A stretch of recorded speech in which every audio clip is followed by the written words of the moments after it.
Pada bab ini kita akan mempelajari bagaimana membuat ayat jurnal untuk standar costing. Kita akan mempelajari 4 hal.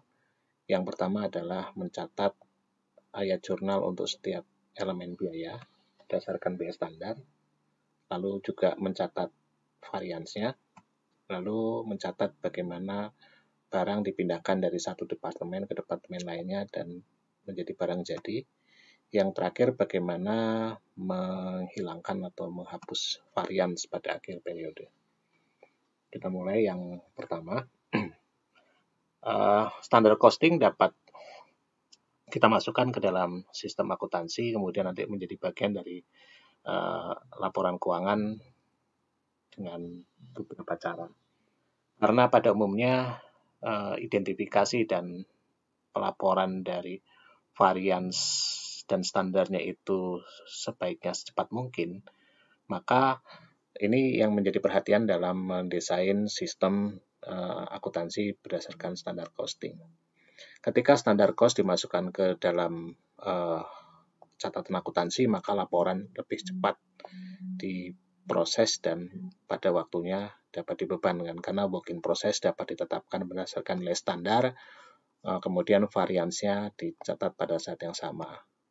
Kemudian varians nanti akan ditutup pada akhir periode dan biasanya akan dipindahkan ke finish good, cost of goods sold, ataupun persediaan lainnya untuk mengubah dari biaya standar menjadi biaya aktual. Jadi ini prosesnya secara keseluruhan. Variasi lain pada standar costing adalah membebankan semua biaya aktual ke dalam work in process, sehingga nanti hanya yang ditransfer ke barang jadilah yang berdasarkan biaya standar. Pada pendekatan ini, work in process akan ada dua, yaitu standar cost untuk yang masih diproses dan variansnya. Dan untuk memisahkan perlu ada analisis lebih lanjut. Kita mulai sekarang untuk yang pertama, akuntansi standar cost untuk bahan atau material. Ada 3 cara. Cara pertama adalah price variance dicatat pada saat material diterima dan disimpan. Cara kedua adalah material dicatat pada harga aktual ketika diterima dan disimpan, baru price variance ditentukan ketika material diminta untuk dimasukkan ke produksi. Dan yang ketiga adalah kombinasi yang pertama dan kedua. Pada pendekatan pertama, general ledger ketika barang dibeli, general ledger di debit material pada standar cost. Kemudian subsidy record juga cukup hanya kuantitas karena semuanya didasarkan pada standar costing. Ya. Kemudian di sini standar purchase price-nya dicatat saja sebagai bagian ketika standar ditetapkan. Ketika pembelian tidak ada biaya yang dicatatkan pada subsidy ledger. Pendekatan ini akan menghemat waktu karena tidak perlu banyak mencatat, hanya kuantitas dan lebih cepat diposting.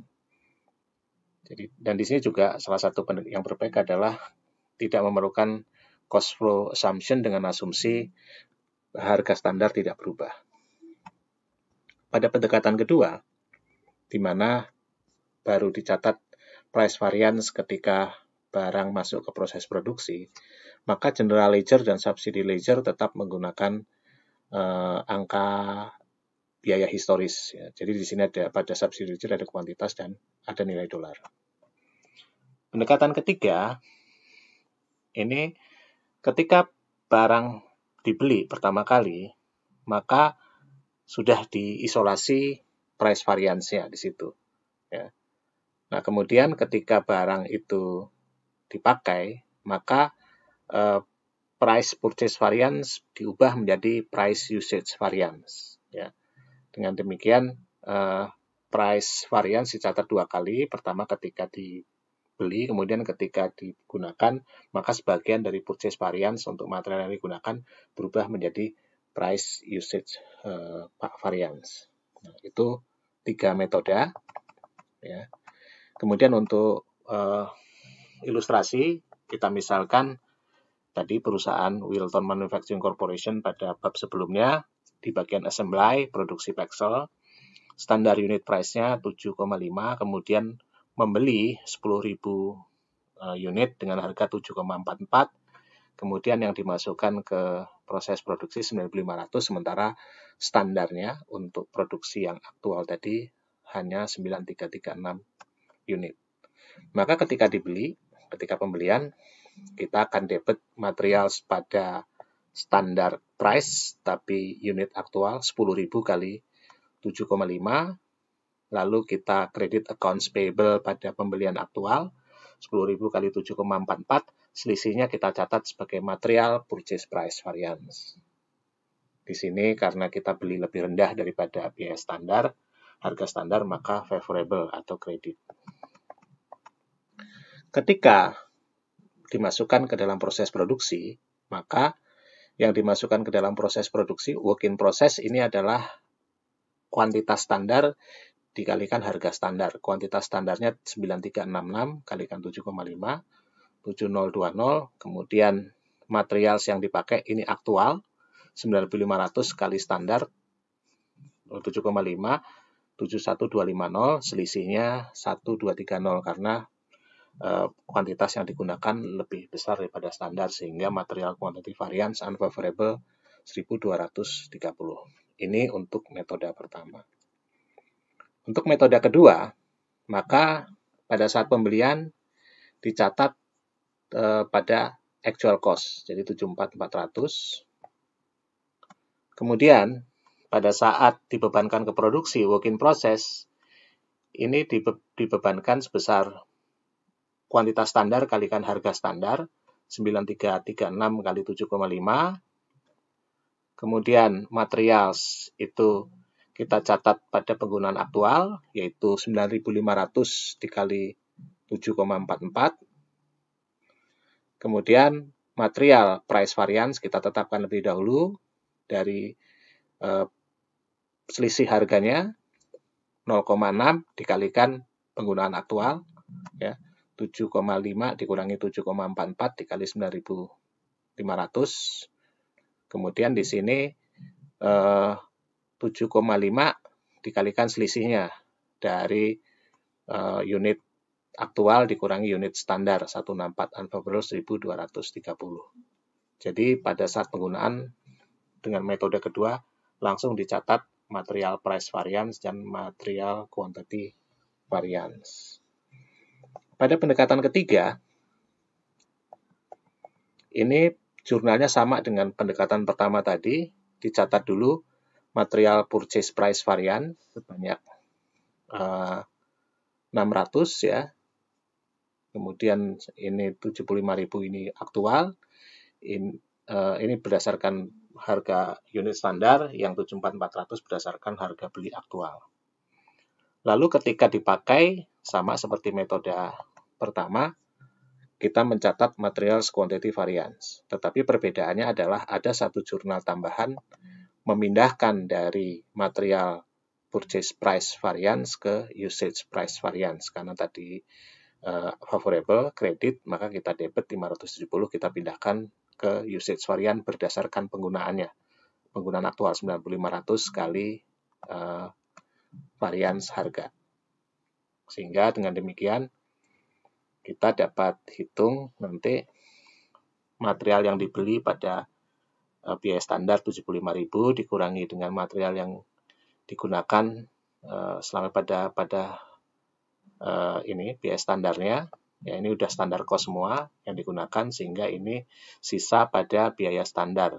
Lalu kita masukkan tadi ada purchases variance ketika dibeli dikurangi digunakan, ini adalah purchase price variance dari inventory yang masih sisa, sehingga ending inventory materials pada actual adalah 3.720, pada standar 3.750. Itu terkait dengan material variance, bagaimana memasukkan ke dalam ayat jurnal. Kita lanjutkan penjelasan kita untuk standar akuntansi standar cost untuk labor. Ya. Kita ilustrasikan di contoh ini untuk perusahaan yang sama, jam aktualnya 1.632, kemudian tarif aktualnya 12,5, jam standarnya 1504, ini masih sama seperti contoh di bab 18, lalu standar rate-nya 12. Ketika perusahaan membayar atau mencatat upah, maka dicatat payroll pada accrued payroll sebesar 2400 berdasarkan jam aktual dan tingkat upah aktual. Kemudian, ini cukup sederhana, ketika dibebankan ke work in process, maka ini kita catat berdasarkan jam standar dikalikan tarif upah standar. Yang ini payroll-nya kita kredit, kita hapuskan 2400 tadi, lalu pada saat yang sama kita catat labor rate variance dan labor efficiency variance. Kita catat dulu labor rate variance ya. Labor rate variance itu dihitung selisihnya 50 sen ya, dari 12.50 dikurangi 12 dikalikan actual labor hour 1632 diperoleh 816 unfavorable karena rate-nya lebih tinggi. Lalu labor efficiency variance itu selisihnya yang actualnya 1632, standarnya 1504, sehingga selisihnya 128 dikalikan tarif standar 12 1536. Jadi simple, sederhana, begitu dibebankan ke work in process langsung dicatat antara biaya standar dan kuantitas atau labor hour standar. Untuk akuntansi standar cost pada factory overhead, kita gunakan data berikut. Kapasitas normal untuk menentukan tarif 1.600 direct labor hour. Di sini kita ketahui anggarannya untuk variabel 4.800, untuk fix 19.200, sehingga total factory overhead 24.000. Lalu tarifnya fix $3, variabel $3 per unit, fix $12, tarif total $15. Kemudian actual factory overhead-nya yang dikeluarkan 24.442. Tadi kita gunakan karena dasar untuk pembebanannya direct labor hour, kita gunakan angka direct labor hour yang sebelumnya, yang aktual 1632, yang standar 1504.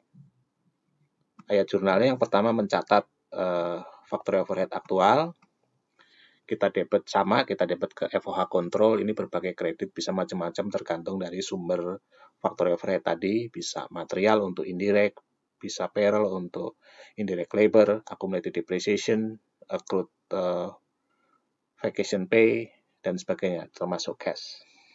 Ketika dibebankan ke WIP, work in process, maka menggunakan jam standar dan tarif. Jam standarnya 1504 kali 15, kita catat sebagai factory overhead applied, ya, sama.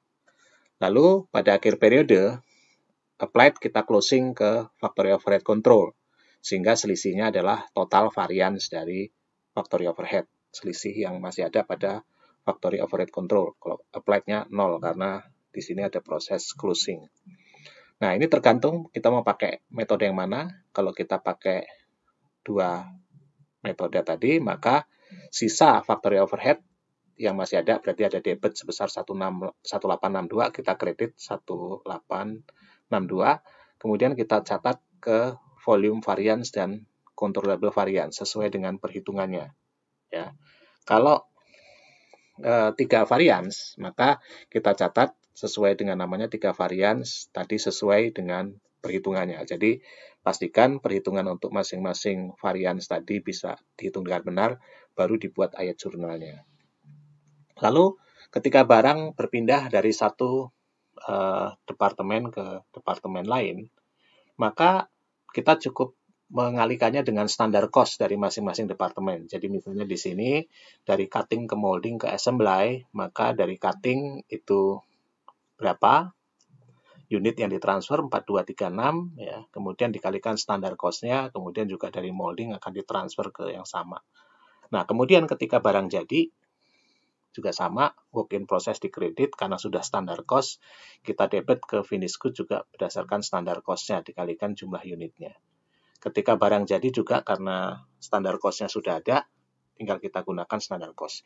Jadi dengan standar costing itu akan mempercepat proses pencatatan akuntansi karena kita tidak perlu menghitung secara detail berapa yang nanti ke proses berikutnya, berapa yang ke barang jadi, berapa yang dijual. Paling tidak standar cost-nya sudah ada, kita hanya fokus pada kuantitas. Mari kita bahas bagaimana menghapuskan varians yang sudah kita catat ketika kita melakukan proses akuntansi dengan standar costing. Ada dua cara. Cara pertama diperlakukan sebagai period expenses, langsung dibebankan ke cost of goods sold atau income summary, ya, ke bagian akhir, mengurangi net income nanti, atau akan menyesuaikan cost of goods sold dan semua saldo persediaan. Ya. Masing-masing mempunyai alasan untuk menerapkan seperti itu. Kita akan bahas satu persatu. Pertama, apabila variance dianggap sebagai period expenses. Jadi, di sini, kalau variance-nya tidak material, tidak begitu besar nilainya, maka tidak begitu berbeda antara persediaan pada biaya standar dan biaya aktual. Oleh karena itu, sebaiknya supaya memudahkan kita masukkan sebagai bagian dari cost of goods sold, atau tadi kita masukkan sebagai biaya lain-lain. Nah, di sini kita ambilkan satu contoh, misalnya Radford Manufacturing Company pada akhir periode mempunyai 4 varians. Ya, ini contoh yang berbeda. Yang pertama, debit material purchase price variance 1200, labor efficiency variance 1800, debit ya, unfavorable, kemudian factory overhead controllable variance 600 favorable, dan factory overhead volume variance 1300 unfavorable. Nah, semua variance ketika kita tutup, kita hapuskan, maka semua variance yang unfavorable kita kredit, yang favorable kita debit, selisihnya kita masukkan ke cost of goods sold. Cara ini akan membuat cost of goods sold angkanya berbeda karena tadi dari angka standar ditambah ini pengaruh dari semua varians tadi 3.700, tetapi untuk pada perhitungan yang lainnya maka semuanya standar. Jadi misalnya ketika menghitung cost of goods sold, ya kita hitung ini semuanya pada standar. Kemudian ini juga semuanya beginning sama working process inventory pada biaya standar. Nah, kemudian baru di sini ketemu cost of goods sold pada standar, lalu kita masukkan semua adjustment untuk standar cost variance 3.700 hingga hasilnya 4.700. Kelebihan yang lainnya juga ada, ini akan membuat finished good dan inventory atau semua informasi persediaan pada neraca juga pada harga standar. Ya. Nah, pendekatan kedua tidak ke cost of goods sold tetapi ke income summary. Ya. Jadi di sini pada income summary nanti kita akan buat penyesuaian di bawahnya. Jadi kita ketemu cost of goods sold, ketemu gross profit, lalu kita masukkan variance tadi di sini sehingga kita peroleh gross profit adjustment. Di sini cost of goods sold-nya tidak perlu kita ubah-ubah macam-macam, semuanya pada standar cost semua. Ya. Jadi itu pendekatan pertama. Dalam pendekatan ini, akuntan percaya bahwa standar cost itu adalah cost yang sebenarnya. Varians tidak diperhitungkan untuk menambah atau mengurangi biaya produksi, karena itu terjadi karena sesuatu yang abnormal, yang aneh, yang tidak biasa, yang perubahan bisnis yang mengharuskan. Karena itu sesuatu yang tidak normal, bukan menjadi bagian dari bisnis normal, sebaiknya kita bebankan ke income summary. Nah, di sini, tetapi pada yang pendukung ini, mereka menyatakan bahwa khusus untuk material purchase price variance, ada porsi yang sebaiknya tidak dimasukkan ke income summary, karena itu masih menjadi bagian dari inventory. Jadi untuk yang di situ, maka selisihnya itu sebagian dari variance tadi. Untuk purchase price variance tidak boleh semuanya dibebankan income summary. Misalnya dalam kasus ini ternyata materials inventory pada akhir itu 4.000 itu 20% dari pembelian. Berarti kalau kita tahu purchase price variannya 1.200, 20%-nya merupakan bagian dari materials inventory. Setelah kita temukan berapa bagian dari purchase price variance yang dimasukkan ke ending inventory, maka kita bisa buatkan jurnal begini. Jadi dari 240 tadi kita bebankan ke materials, ya, sehingga yang ke income summary tidak 3.700 tetapi hanya 3.460. Bagaimana jika saldo variance-nya signifikan, cukup besar? Maka menurut Accounting Receipts Bulletin nomor 43, itu harus dialokasikan ke cost of goods sold dan inventory. Jadi, standar costing itu akan diterima kalau selalu disesuaikan pada interval yang tepat untuk menunjukkan kondisi saat ini pada tanggal neraca yang mendekati biaya yang selayaknya, ya. Apakah mendekati tadi first in first out atau mendekati average cost, ya, pendekatan yang kita bahas terutama ketika kita belajar tentang proses costing, tapi terutama ini untuk menentukan berapa biaya persediaan pada angka aktual. Kemudian hal ini diperkuat juga, jadi aturan pajak di Amerika mengharuskan bahwa terkait dengan variance, ya, itu mereka terutama untuk yang adanya variance itu harus yang signifikan harus dimasukkan ke inventory. Khusus untuk overhead, kalau tidak signifikan, maka total factory overhead itu dapat dialokasikan untuk keperluan pajak harus sama dengan untuk keperluan laporan keuangan. Artinya, kalau pada kebutuhan laporan keuangan secara umum itu dialokasikan, maka kebutuhan pajak dialokasikan. Tetapi apabila untuk kebutuhan laporan keuangan tidak dialokasikan, dicatat sebagai period expenses, maka aturan pajak di Amerika membolehkan tadi variance tadi itu dimasukkan ke period expenses. Tentu saja sepanjang tidak signifikan. Nah, bagaimana perhitungannya? Maka yang perlu kita lihat adalah kita hitung dulu berapa proporsi material pada 3 persediaan kita. Work in process, finished good, tentu saja pada barang yang sudah dijual. Lalu, labor juga sama, overhead juga sama. Nah, dari contoh tadi, kita punya material price variance sebesar 1.200, tetapi 240 sudah kita alokasikan ke materials inventory, sehingga sisanya purchase price variance yang usage 960 akan kita alokasikan ke work in process, finished good, dan cost of goods sold. Berdasarkan proporsi ini, sudah kita hitung proporsinya ini, maka kita buat alokasinya. Ini 960 dialokasikan masing-masing. Nanti untuk labor efficiency variance berarti kita menggunakan proporsi ini. Untuk faktor labor variance, baik controllable ataupun volume, kita menggunakan proporsi ini.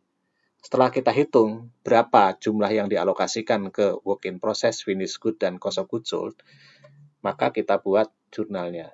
Jurnalnya adalah semua variance kita hilangkan, yang unfavorable kita kredit, favorable kita debit, lalu kita masukkan untuk finished good 19110, materials tadi sudah dihitung di awal 240, work in process 1000, dan finished good 500. Ini caranya kita mengalokasikan semua variance tadi ke cost of goods sold dan inventory.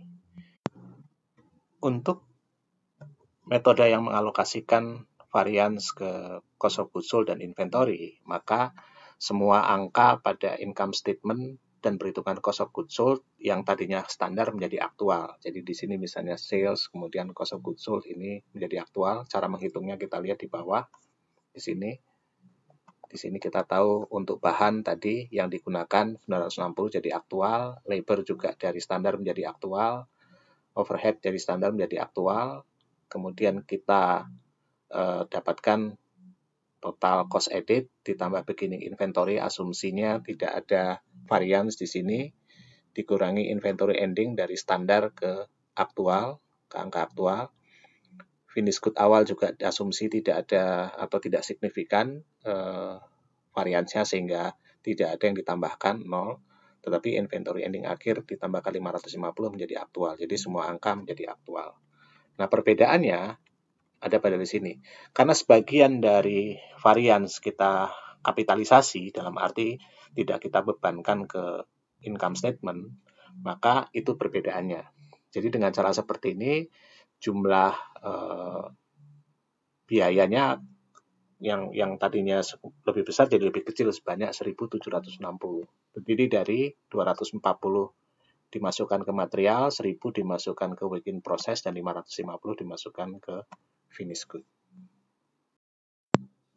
Mari kita bahas argumentasi dari menghapuskan varians tadi.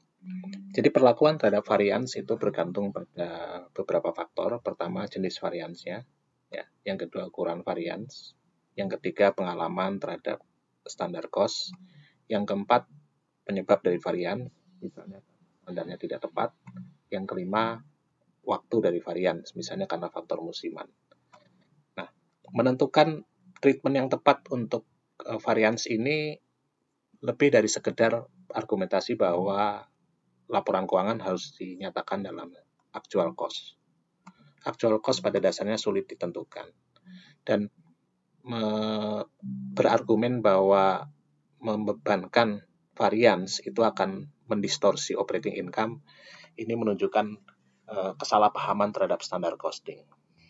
Satu pandangan tentang penghapusan dari varians ini dinyatakan sebagai berikut. Ketika standar dipandang standar yang current saat ini dan dapat dicapai, maka perusahaan dapat menetapkan persediaannya pada biaya standar dan membebankan varians pada income. Mereka berpendapat bahwa varians menunjukkan inefisiensi, waste atau pemborosan yang dapat dihindari, yang tidak akan mereka bisa bebankan kepada konsumen atau mereka dapatkan dari selling price. Dan dari fluktuasi di actual cost. Akan tetapi ketika standar itu tidak current, maka sebaiknya varians dialokasikan ke persediaan dan cost of goods sold atau profit and loss, sehingga membuat persediaan dan cost of sales itu mendekati actual cost. Pandangan lain menyatakan bahwa varians itu disebabkan oleh inactivity, waste, ekstravagan, sesuatu di luar batas yang dapat ditoleransi, sehingga harus dihapuskan karena merupakan kerugian. Tidak boleh dikapitalisasi ke dalam inventory, kalau itu tadi, karena memang sebenarnya sudah kerugian. Nah, ini termasuk nanti quantity variance pada material, pada labor, idle capacity, dan efisiensi variance pada overhead. Membebankan porsi dari cost ini ke inventory atau mengkapitalisasi dapat membuat keputusan persediaan menjadi salah. Misalnya, memasukkan idle capacity cost ke dalam harga persediaan barang, maka akan membuat harga naik pada periode rendah karena idle capacity tinggi, dan harga rendah pada periode di mana volumenya tinggi karena biaya persediaan rendah. Oleh karena itu, inventory reserve account, jadi satu akun yang menjadi akun yang bersama-sama dengan inventory, seperti fixed asset dengan accumulated depreciation atau account reserve lainnya, harus ditetapkan dan dibebankan sebesar varians tadi, ya,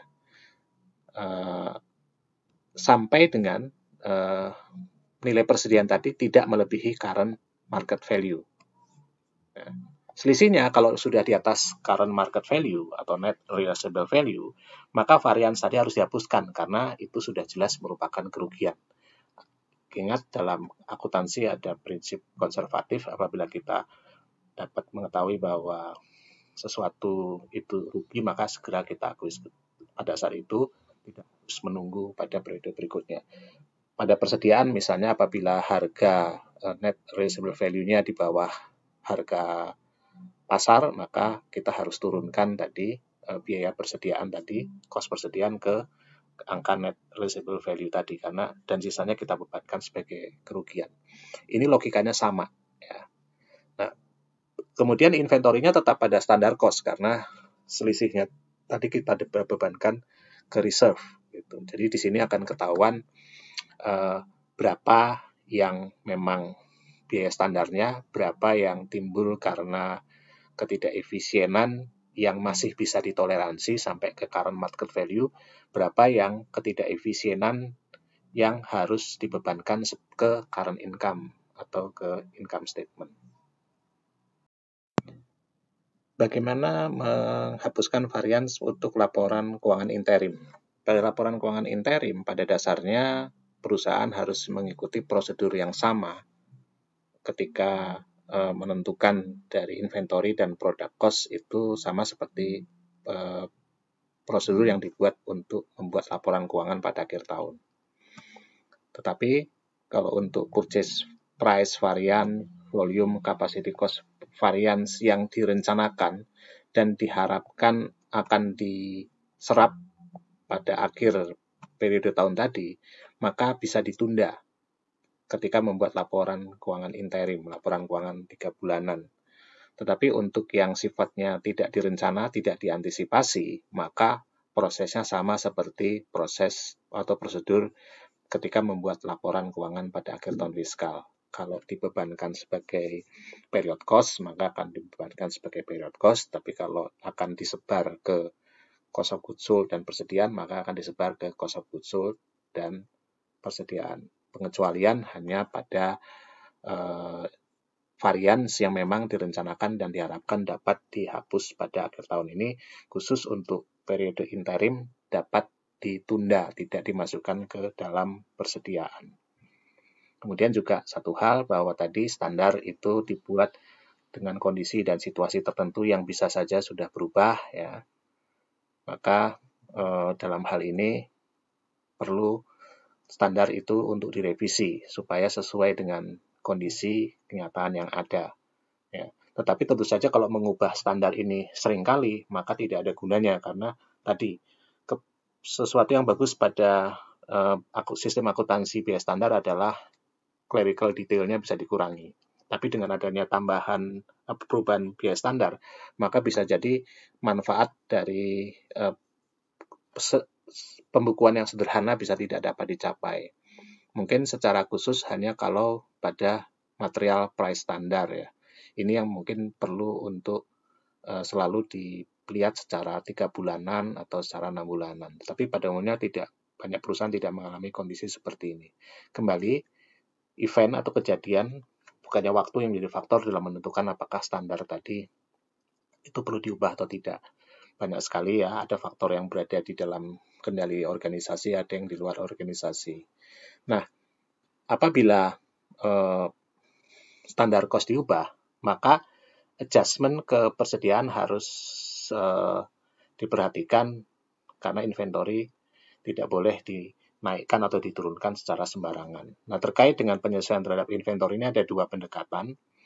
Kalau standar cost yang baru itu menunjukkan kondisi aktual saat ini, maka perusahaan akan menyesuaikan inventory ke standar yang baru, ya.